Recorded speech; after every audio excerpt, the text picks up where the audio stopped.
What's up guys, Chris Singleton here. In today's video, I'm talking about owning my dream car. So make sure you watch to the end of the video and I can break down what it takes for you to be able to drive your dream car too.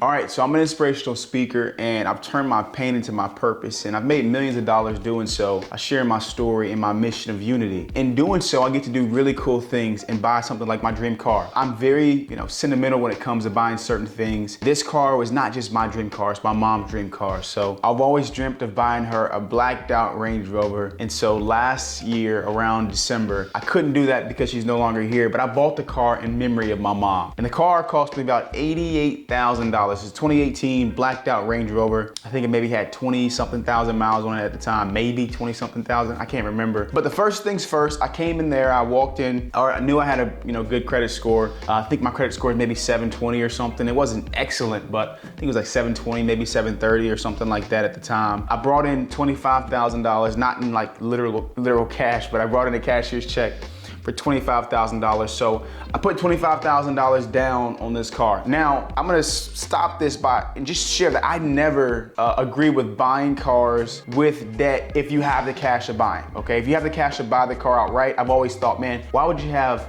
debt on something that depreciates in value? It doesn't make sense to me. But in this case, I said, if I'm paying 3.9% interest on my car and I'm making 8 to 10% of my money somewhere else, then the math started to make sense a little bit for me. And I said, might as well go ahead and get a loan. It's my first time having a loan on a car. When I bought my wife's Tahoe, we bought it cash, but this one we put a down payment on. $25,000 down payment. And I also bought like the tire rotation, and if I ever get a flat tire plan, if there's a nail in my tire, if there's a scratch or something like that, they fix all that for free. I bought like more warranty for the car just because it's an expensive car. Everybody says Range Rovers are pieces of crap and they get messed up all the time. They wasn't lying when they said they always get messed up all the time, because it does happen, but it's a beautiful machine. So I put $25,000 down, had all the different packages, and so my loan balance was about $64,000, I want to say. Now, okay, my payment is $1,115 every single month. $1,115 every single month. And to me, that is crazy. This is a 60-month loan. I never thought I would feel comfortable paying $1,000 a month for my car. But honestly, right now, the position that I'm in and how blessed and fortunate I am, I said, you know what? It's $1,000 a month. I'm not too worried about it. Now, I know that's,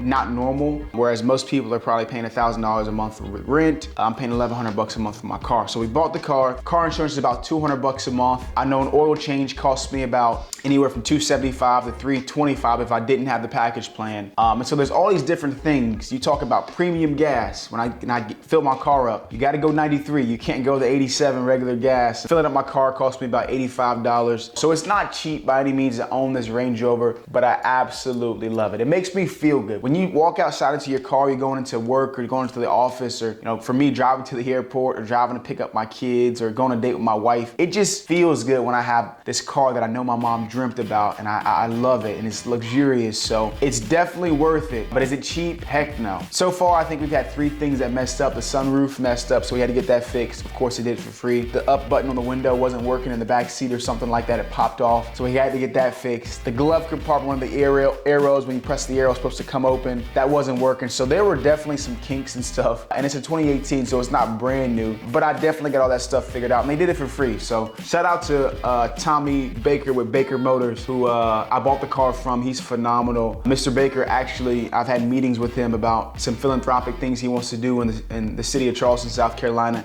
And this is just a quick story. I don't know if you ever met somebody like this. This guy is so dope. When you walk into a meeting with him, they ask you for your keys. So you give them your keys, and during your meeting with him, they wash your car. If that ain't boss, I don't know what boss is. You know what I'm saying? You walk into the meeting, you sit down with them. When you leave, they're like, here's your keys, Mr. Singleton. They give you your car, they got the stuff laid. You know how you get the brand new car, your car clean, they have the mats on the ground where your feet go.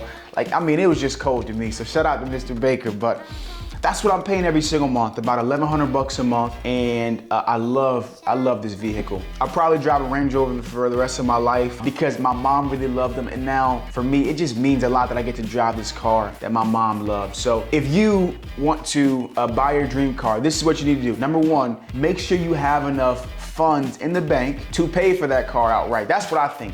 if it's an expensive car, anything over like $50,000 to me is expensive, if you ask me. I don't know, maybe y'all got a lot of money. Anything over $50,000 for a car is expensive to me. So I think you either have to have that money in hand to be able to pay cash for this car, but get a loan if you want. They say like, hey, your house should be, no more than like a third of your take-home pay. I'll say your car should be no more than like a 10th of your take-home pay. If you ask me, if I was your financial advisor, which I'm not, but that's what I would do if I were in your shoes. Also, people love cars. Like some people say like, I've waited my whole life to buy a car like this, or I've done this my whole life to be able to buy this car. And so if that's you, there's definitely car people out there. I'm not a car person. I realize they get dirty just like every other car. It gets junky with my kids throwing Cheetos on the ground, just like every other car. But I definitely do think it's worth it because it makes you feel good when you get to go out there and see your car. It makes you feel good. So hopefully you guys got a lot from this. You enjoyed it. I appreciate you guys watching this. Make sure you like, comment, subscribe to this channel.